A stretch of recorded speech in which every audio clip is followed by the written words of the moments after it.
Gears of War 1, it holds a special place, and it was the start of something special. A lot of the games at the time were run and gun, this idea of the first-person shooter where you can strafe and dodge bullets. So this idea of being reliant on cover was this idea of pop and stop. You have to stop and pop up and shoot, like you have to kind of move yourself between cover and cover. Gears is a feel.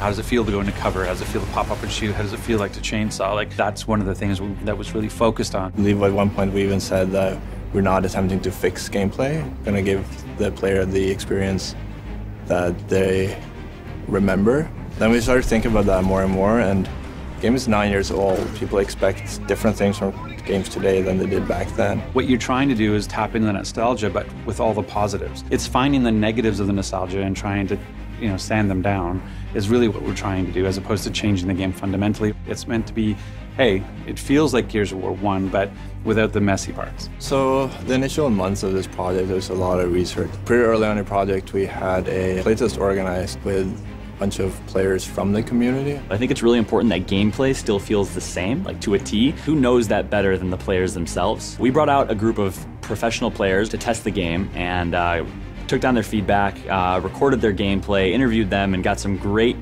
perspective on what the game feels like. Does it feel like that original Gears of War 1 experience? Getting back to the roots of Gears of War was just really nostalgic for me. Playing in those environments again, ripping the sweet headshots and the guns felt really good. Right. So, getting back on some of those classic maps with the revised mechanics that came from some of the future titles is just an awesome package. I think that the vets are going to really appreciate it and come back to the game. For the new players, I hope that they see this game and like, wow.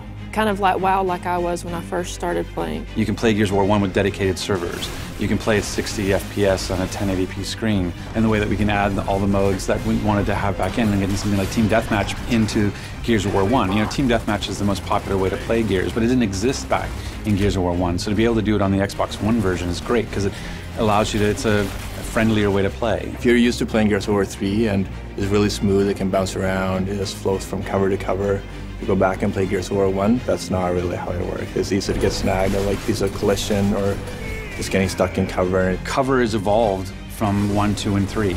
There's certain things you have to do to make those types of improvements where it feels like it's current gen, where you don't want to feel like, oh wow, I went from Gears 3 and stepped all the way back. But things like, oh, I don't get stuck as often, and oh, the controls work the way I expect them to, that makes total sense. We had to go and look at, okay, selectively and surgically, what are the right improvements to bring back so that we gain those advantages and those learnings from Gears of War 3, but we don't lose the feel of Gears of War 1. And I think we've really done that. The first time I think where we actually had a 4 versus 4 match and we played it and it just felt really good all of a sudden. It's like, holy shit. And then afterwards when I looked at performance stats and it was just steady 60, and that's where you just feel like, holy smokes, this feels so nice.